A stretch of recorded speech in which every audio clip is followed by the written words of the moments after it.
Hey, guys. Things are moving along really well in the merger process. Here's the team. Robert, who heads up research and development. Hi, Robert. Tracy, who oversees finance and accounting. Hi there. And Mark, who delivers our sandwiches. What's up? Hi.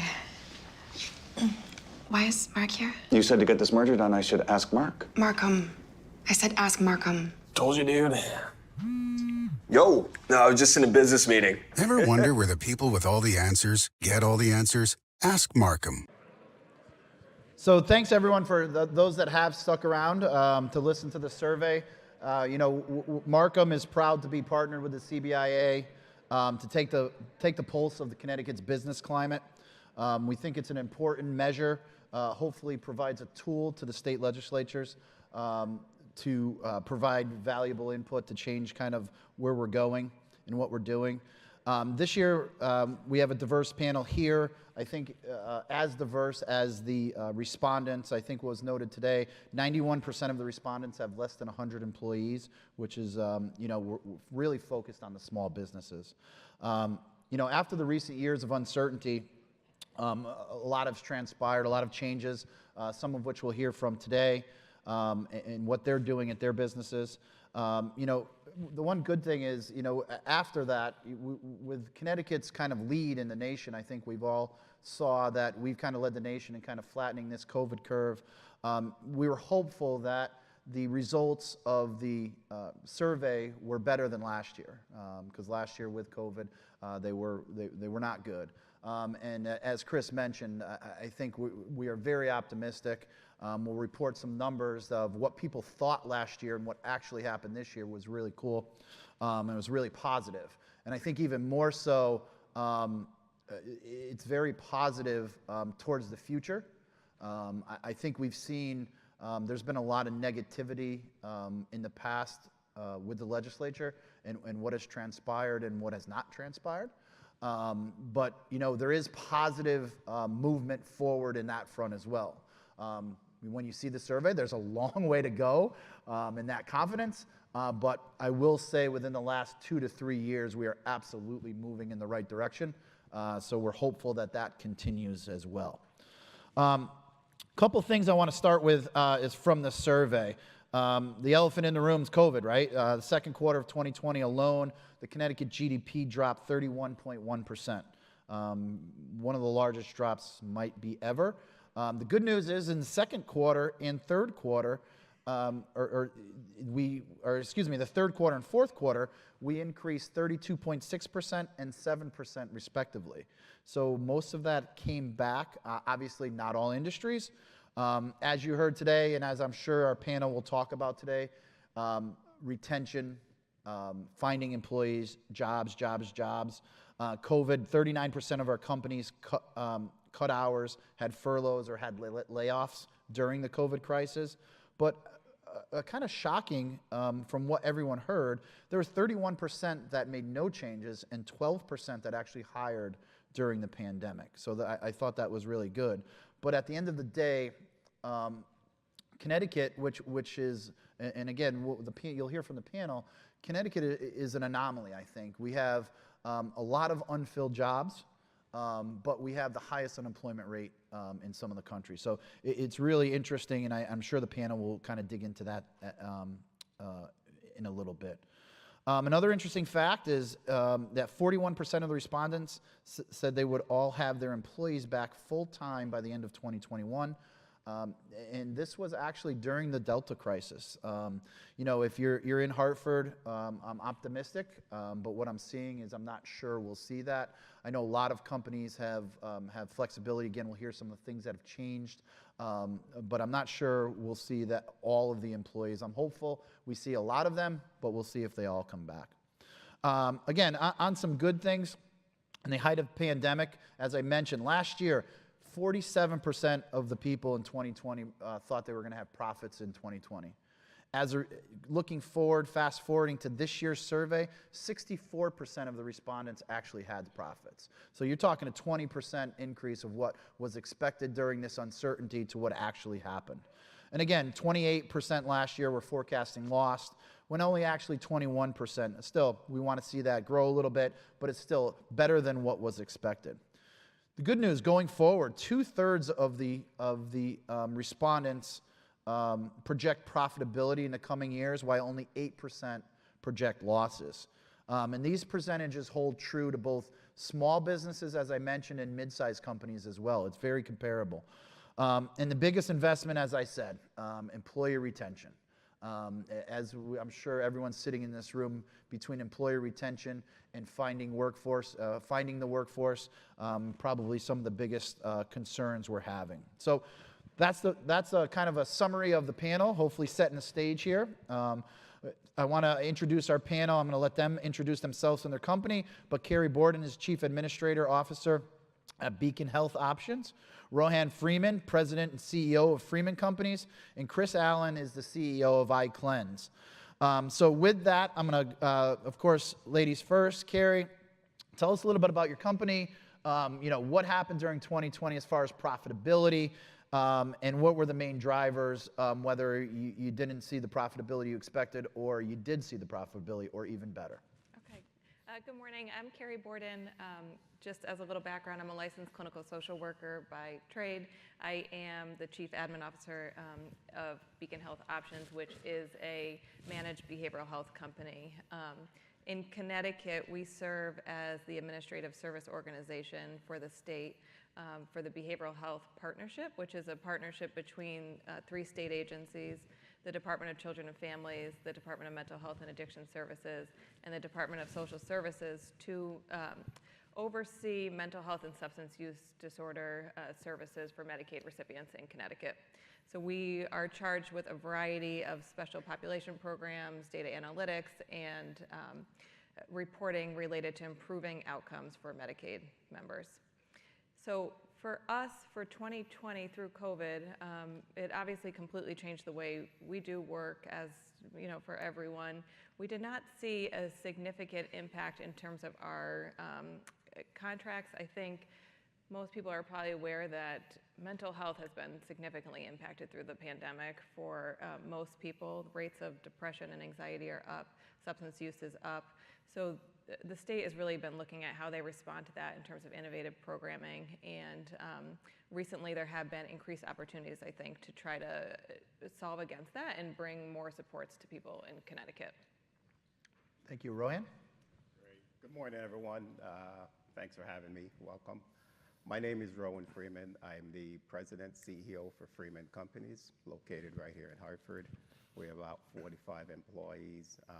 We're a civil engineering firm, full service. We provide all the services necessary to get heavy construction projects permitted, designed and permitted and constructed.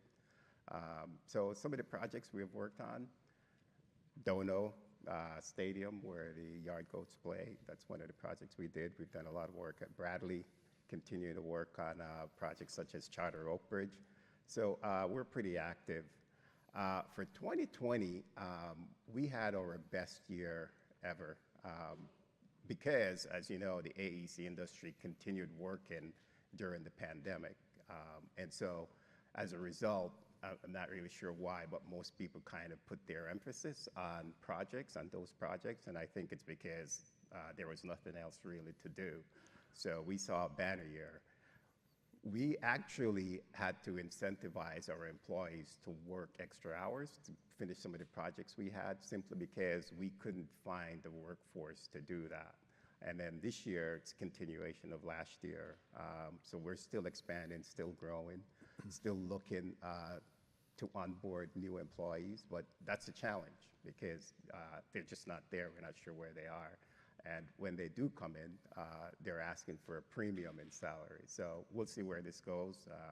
I don't think it can continue on this trend, but we're hopeful. And Chris?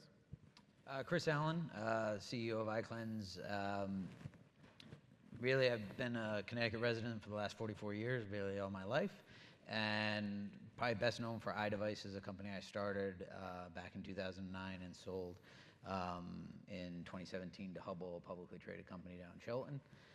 Stayed with them, and in 2020, in the midst of a pandemic, decided to leave a cushy job with a Fortune 500 company and buy another company.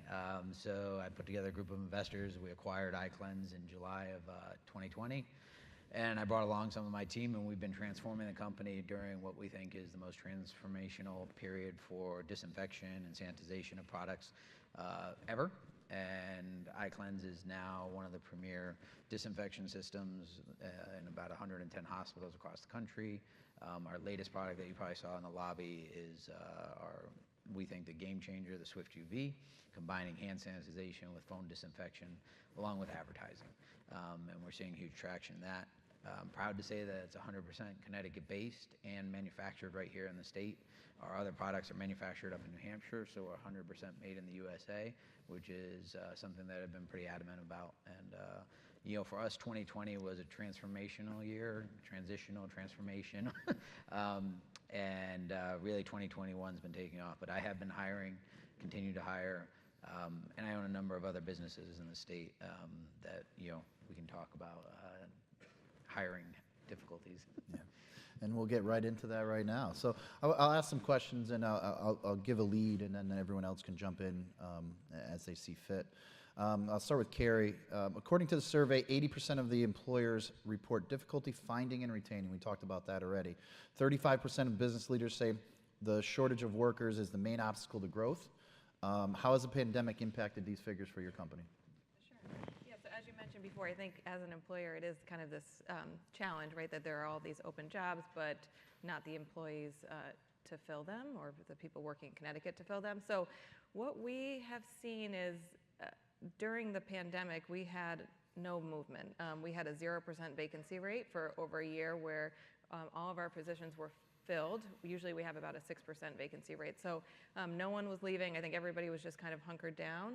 And then, you know, this spring, when things started to open up a bit, we were able to maintain the vast majority of our employees, but we saw this kind of pent-up demand for turnover, where across the industry, I think, you know, employees who were feeling disengaged or burned out were looking for different opportunities and started to move on.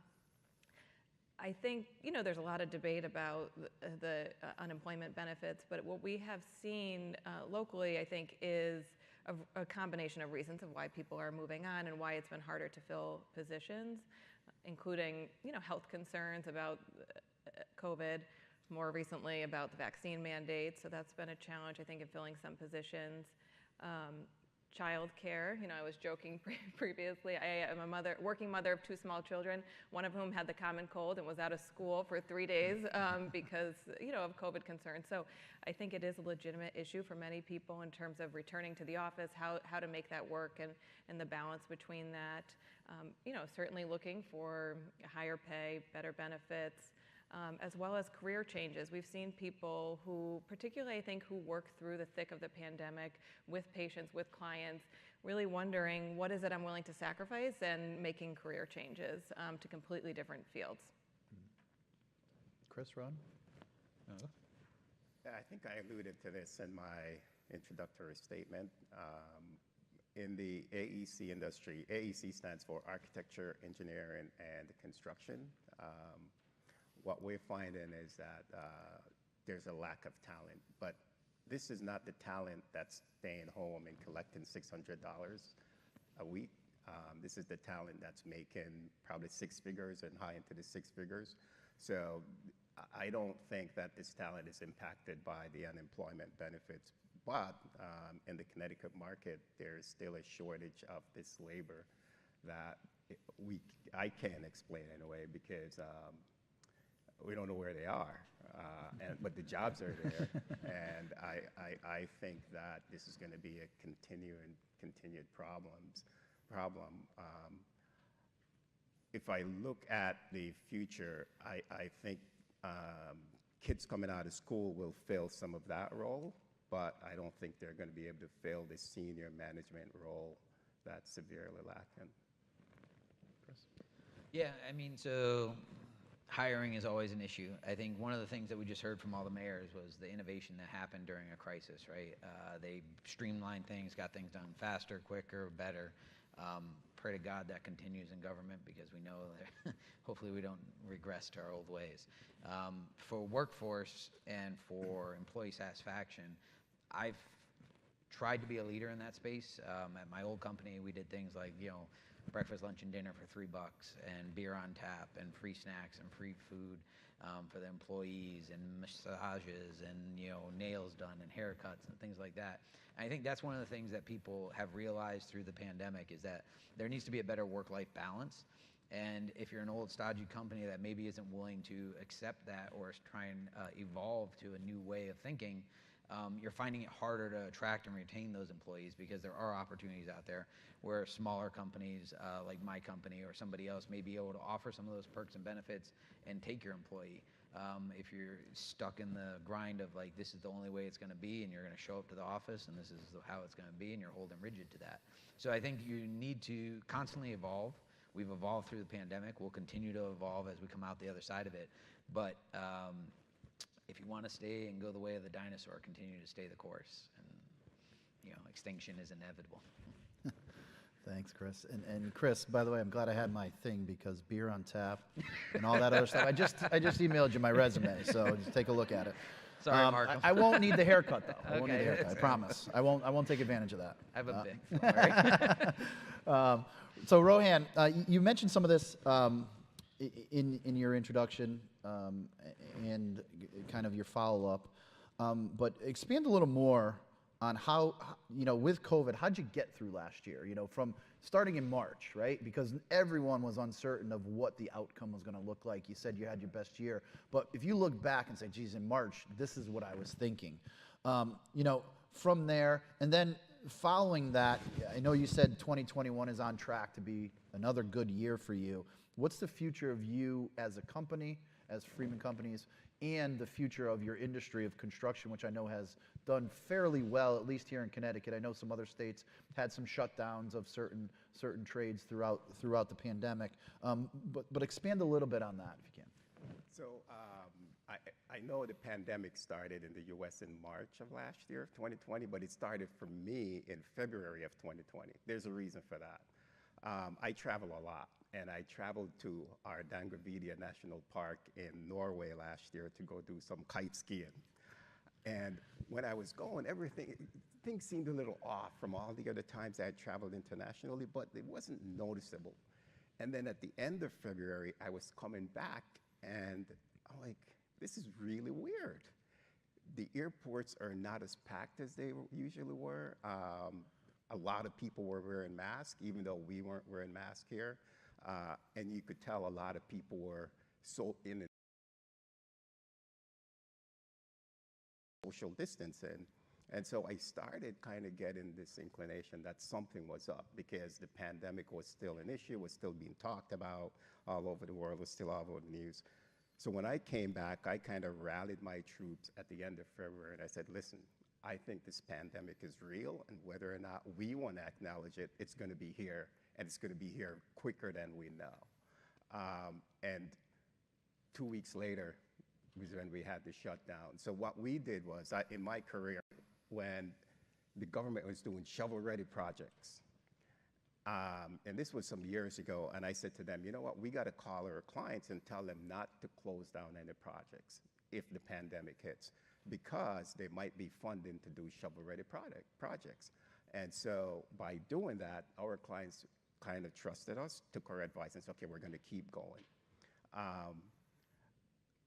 That advice was a little bit too successful, because we didn't lose a single project, right? Every project kept going. If anything, we got more projects. And then as a result, the workload became very intense. I didn't skip a single day in the office, except for when I stayed home with my daughter a few weeks, but I was in the office every day. But the workload became very intense. And what we did was we incentivized our employees back then. So if you work 50 hours a week, we'll pay you X amount in bonus. If you work 60 hours a week, we'll pay you X amount in bonus.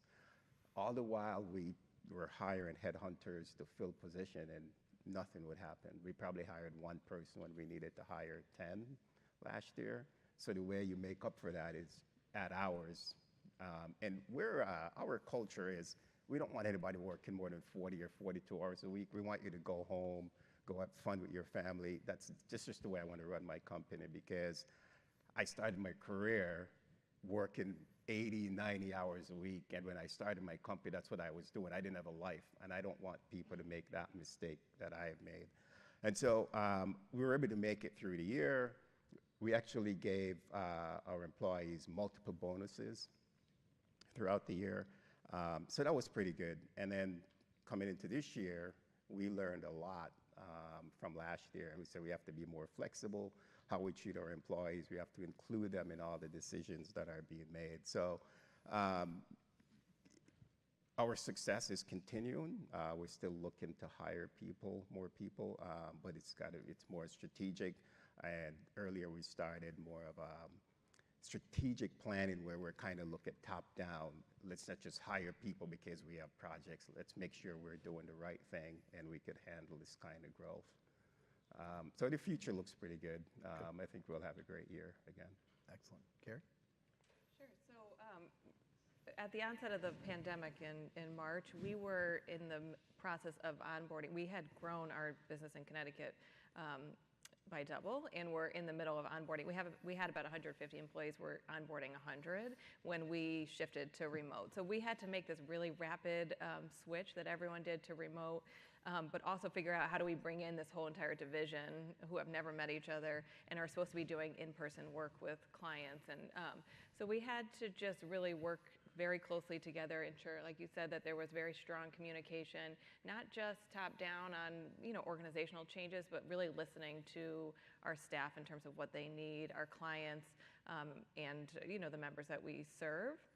We utilize data a lot to drive our decisions internally and externally, so understanding what was happening with behavioral health, with the field, and where we needed to pivot. And I think really leading with compassion with our teams, understanding that people were under a tremendous amount of stress. Like I noted before, anxiety's up, depression's up, mental health, domestic violence. So understanding that outside of work, people were going through a ton, and that impacts workforce productivity. So being very compassionate and empathetic with our teams and focusing on employee wellness and flexibility was key for us. Yeah, so when the pandemic hit, I was actually still back at Hubble. I was running their iDevices division and the technology division. We were lucky enough at iDevices to have done some disaster planning and kind of had the remote connectivity already set up, whereas the entire entity of Hubble hadn't had that set up prior to. So in terms of iDevices division, we were able to go remote very quickly. I think the one learning too that you take from this, and hopefully we don't have short-term memory loss, which typical of human race we do, but we need to do that planning, right? There's going to be another pandemic, there's going to be some sort of disaster, and if you're not doing that planning ahead of time, you're just being reactive, and if you're a leader, you're not doing your job as a leader if you don't have some of that planning done. And it needs to be planning that's actual, able to be executed, not hyperbole on paper and a whiteboard, right? Like you have to actually be able to go out and do it. Yeah. Hopefully that next pandemic's in another 100 years. Like Doug says. I don't want to be 20 years. So, building off of that, Rohan, Chris hit on some of the things he's learned during the pandemic. What are some of the things you've learned during the pandemic? And as a result of the things you've learned, what permanent changes have you seen in your company that have been implemented or will be implemented going forward? Yeah, so I think for us is, I used to think that I was a good listener to my employees and what they wanted. And I realized that maybe I could have been better. I mean, we could all be better at things, right? But I think people want the flexibility to be able to work from home, or they want the flexibility to maybe work 4 10-hour days and have a 3-day weekend. Doesn't have to be all the time. They want the flexibility to manage their personal and home lives and have a balance between work and home. And so I think we've done a better job of managing that. So we tend to give our employees more flexibility in how they work and where they work from. Because I think in the long run, it makes them happier. So if they're getting the work done and they're getting it done from home, doesn't really matter. the objective is to be productive, right? So we measure productivity instead of measuring somebody's, where they're sitting. So that's the biggest thing we've done, just give them more flexibility in their planning. Yeah, I mean, you hit on it a little bit already, but yeah, I mean, we've continued that at iCleanse. You know, we're a small team. We're only 11 folks at iCleanse, so we're growing. But trying to be flexible. People working remote. As long as the job's done, it doesn't matter to me where you're doing it from. We have office space. You use it. You don't. It doesn't matter. The other big thing too is communication.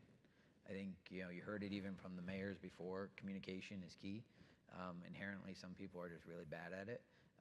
And if you're a leader and you're bad at communication, you should go take a course on how to communicate, because it's key, and especially through the pandemic. I will say that Hubble had great communication, and I've tried to continue that. I've always been an open communicator, good, bad, and ugly. When we were having tough times at iDevices, almost went out of business, I told the whole company, and everybody said I was nuts. People were going to run for the doors, and believe it or not, the opposite happened. People came and said, hey, I can, not take a paycheck for a few weeks and take stock instead of that, and things like that to get you through, and it built a tighter knit team. So open communication is definitely something that I think is valuable, especially when you're going through a crisis, because people have questions and want to be able to feel that they can come to you and ask those questions without feeling that being in fear of being called stupid or ignorant or whatever it might be, right? They just want to have open communication with it. Carrie? Yes, I mean, I completely agree. Flexibility has been key. We are still, the vast majority of our team is still remote. We do have roles that are client-facing that are critical in terms of delivering the service. So we've started to work on that a bit, which is very stressful for people. So trying to support them through that. The communication is key. And then also just the importance of building a sense of community and culture in a remote environment, which is, I think, a lot more challenging than having a sense of community where people feel seen and heard when you're in the same room, right? It's different remotely, so that's something we have really emphasized and put a lot of time and energy into. Excellent. And Carrie, I go right back to you. Just over 53% of the employers noted that competition among employers is a main factor of retention. We talked about retention being a big issue. We talked about finding appropriate skilled workforce being an issue. 24% will make the greatest investment in employee retention. What strategies has your company implemented to address employee retention? I think it's a great question. It is something we've been extremely mindful of and have been able to maintain the vast majority of our staff. The employees that we're having a hard time retaining are some of our entry-level positions that are in the position of going into people's homes to deliver care, and I think that's very challenging right now because of concerns about COVID. So we have tried to be creative about how we find new employees, but in terms of retaining our staff, we have focused on our high performers, realizing that they are most at risk of getting burned out. So looking at mentoring opportunities, career paths, and really investing time and energy into those high performers, as well as recognizing employees, which again is harder to do remotely, where people feel acknowledged and appreciated. So finding creative ways. We have what is called impact awards, where you can send awards not just from your manager, but from your colleagues as well, which oftentimes I think is more appreciated than just from your manager. That can come with a small financial incentive or a gift card, as well as, like we said, it really offering flexibility. That has been a theme that has been over and over. We have heard from our staff the need for flexibility, and I think allowing people to remain remote right now has really helped with that in terms of easing back into the work culture. Because we have heard, some employees want to go back in, they're sick of being at home, and others have said, if I have to go back in, then I will look for another job where I can be remote. So just trying to find that balance that works for the majority of the team. Yeah. Rohan? Yeah, I think I alluded to that a few minutes ago, but so for us, we had employees that came back and said, we want to come back to the office. We don't want to work from home. And there was a reason for that is when they're at home, work is right there. They're always working because they have so much on their plate and there's no separation. Whereas, when they come back to the office, 5 o'clock or 6 o'clock, they could leave. So that's one thing. But then there are other employees who were not comfortable coming back You know, they wanted to work from home, whether it's health reasons, family care issues, whatever it is. So we don't always know the reasoning behind why someone wants to do something, but what we became good at doing was being flexible, listening to their requests, and be more open and honoring the requests, various requests that were made, regardless of what they were. As long as we look at it this way, as long as they're not detrimental to the company or having reduced productivity, we were okay with it. Yeah, so we just became very flexible in that regard. Chris? Yeah, I think the key thing Rowan said was listening, right? People are driven for different reasons. I learned this back in my early days in iDevices and other companies. Some people are driven by vacation time, some driven by financial, some personal time, whatever it might be, working remote, whatever.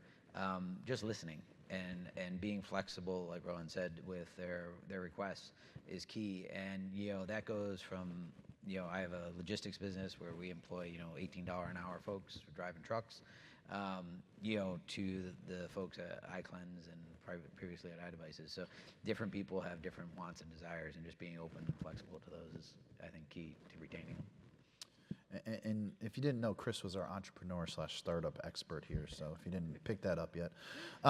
So going back to you, Chris, and kind of weighing in, again, you know, using your personal experiences with startups and successful exits and having a lot done here in Connecticut. What are some of the, we talked about kind of, you know, some positive trends in the last couple of years.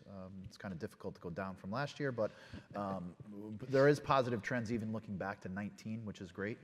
You know, what can the state, from a legislature standpoint, or you know, the mayors that were here today, I thought they, you know, I think that communication is key. You know, there really was not that kind of collaboration of business and local government, and I'm sure there was, but probably not to the extent there was now. What can they do both on the state and local level, or what can we do to kind of continue this success, encourage more success, and kind of, you know, get Connecticut back up and running again? Yeah, I think so. I've always, you know, for those of you that are on CBIA board, you probably heard this, but I think there's a self-fulfilling prophecy message, right? So if you say you're in the dumps and you're a lousy state and you suck and you're awful, well, guess what? You're gonna stink, you're gonna go down the toilet, and you're gonna be awful. If you raise up your perception to the rest of the world of who you are and how great the state is, and the fact that we sit between two major economic hubs of Boston and New York with huge vital engineering sources and workforces, and that we may have a great work-life balance here in the state, that's fundamentally one of the first things that we need to do. And I think we started that. I think we need to continue it and not, you know, hang out everything on the negatives, right? There's so much positive. I took a startup from 2009 with me, myself, and I to just about 100 people when we moved into our new office, sold it for over $107 million. And it was done here in the state of Connecticut, and it was tremendously successful for the investors, for the employees, for everybody. And it can be done over and over again. And so, you know, from that standpoint, messaging needs to be very clear and positive. On the other side of the equation, I think we really need to look at the state employment workforce and start to, as a society, and this is just my opinion, but as a society, start to change our mindset from you have to go to college, right? If anybody watches any types of videos online, there's a guy, Steve V. He talks about, you know, entrepreneurship, sold his company for $800 million, and college has become less of a good investment over the years, right? My son's going to Northeastern at just under 80 grand a year. Okay, if he had to pay those dollars, he bought a house, and he's going to be paying that for the rest of his life, virtually, just to get out from that debt. We need to encourage our young people to get more into the technical side, into the vocations, into the electrical engineering. If this plan goes through in Washington for the rebuild, you know, program, we need people that work with their hands, that do physical labor. And we don't have that. So either we change our mindset socially, or we change our immigration laws to allow more folks that want to do that type of work to come in. Because I can tell you, my son's not going to do it. My daughter's not going to do it. So we need to change our mindset. Go down the line, Kerry. Sure. I think, you know, continuing to bring stakeholders together, employees, consumers, to really hear from people and to problem solve. to use data to drive decisions about what programs and companies are having positive outcomes that can be invested in further, as well as, I think that's really kind of it, yeah. So Rowan, I'm going to skip that question for you, and you know, Chris kind of led into another question which directly hits your industry, right? You know, the general consensus, as we talked about, there is a labor shortage here in Connecticut. We have more jobs open, which is odd because we have that, like I said, we have that high unemployment rate.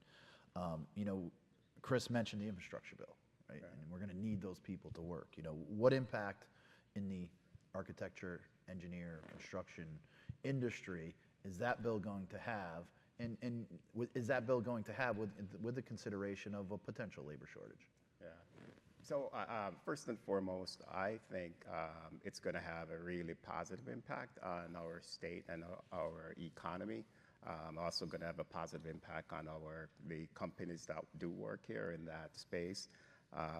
However, we may not be able to spend all that money as fast as we can, given the labor shortage, until we make some changes.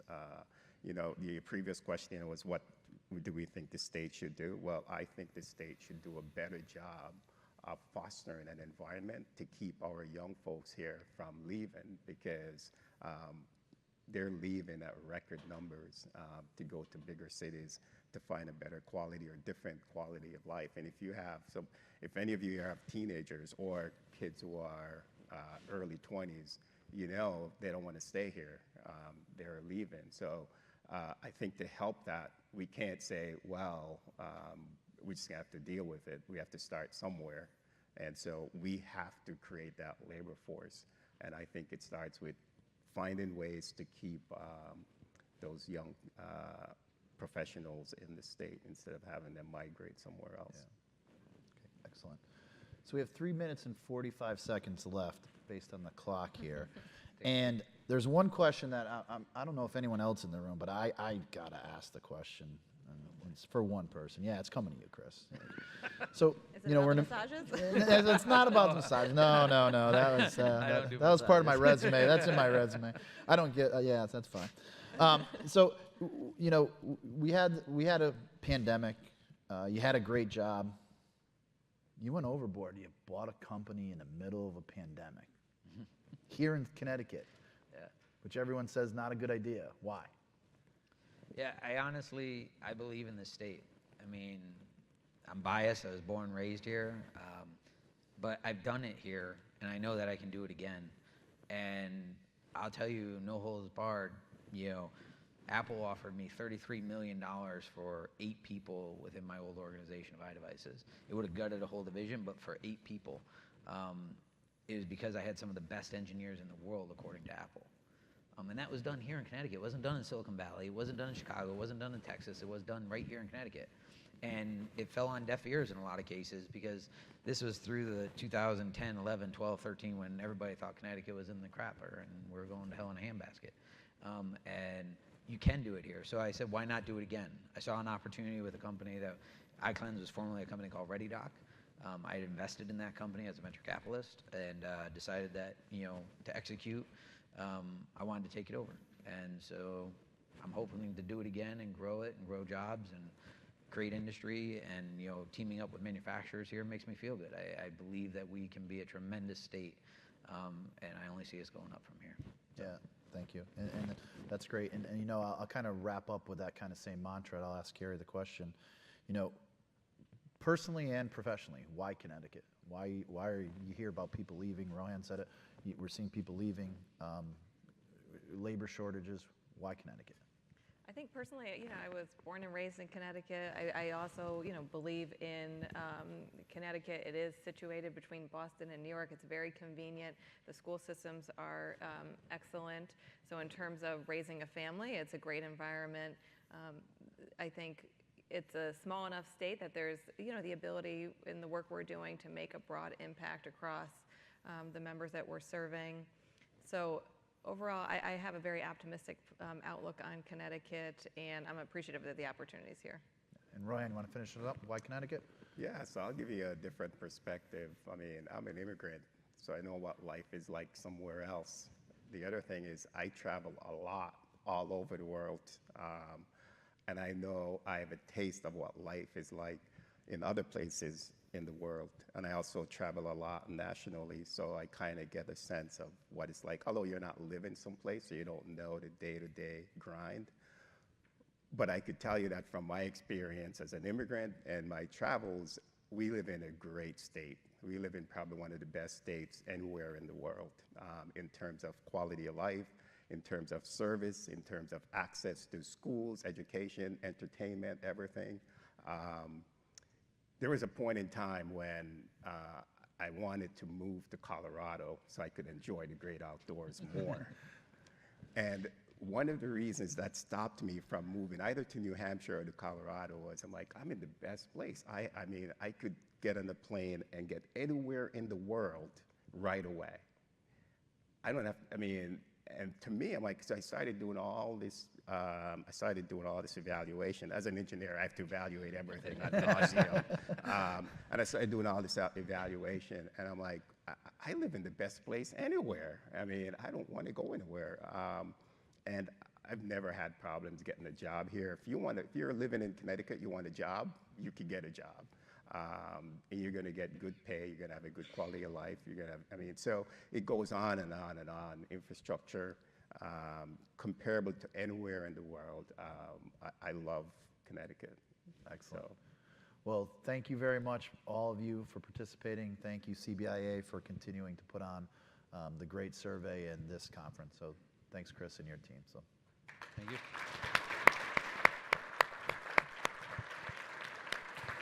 questions? Yes, thank you, Michael, Chris, Kerry, Rohan. Just amazing leaders, and with them leading us, we will get through this pandemic, and we will recover better and stronger than we were going into it. And we're fortunate to have Chris and Rohan on the CBI board. So for those of you interested, you could head down to the casino with Chris and place your sports gaming bet, or you could go climb Mount Kilimanjaro with Rohan and talk to them. And thank you all for coming. We hope to see you at our October events. Great to be back in person. Nice job. You too, man. Listen, I can't go into this IPO blindly. How do we make sure we're ready to meet all regulatory requirements? Chris? That is a great question. Steve? It's an important question. Tyler? I'd even say a critical question. Paul? I agree with Tyler. Terrific. Glad I asked. We need to ask Marcum. Ever wonder where the people with all the answers get all the answers? Ask Marcum, accountants and advisors. Hey, guys. Things are moving along really well in the merger process. Here's the team. Robert, who heads up research and development. Hi, Robert. Tracy, who oversees finance and accounting. Hi there. And Mark, who delivers our sandwiches. What's up? Hi. Why is Mark here? You said to get this merger done, I should ask Mark. Marcum. I said ask Marcum. Told you, dude. Yo, no, I was just in a business meeting. Ever wonder where the people with all the answers get all the answers? Ask Marcum, accountants and advisors.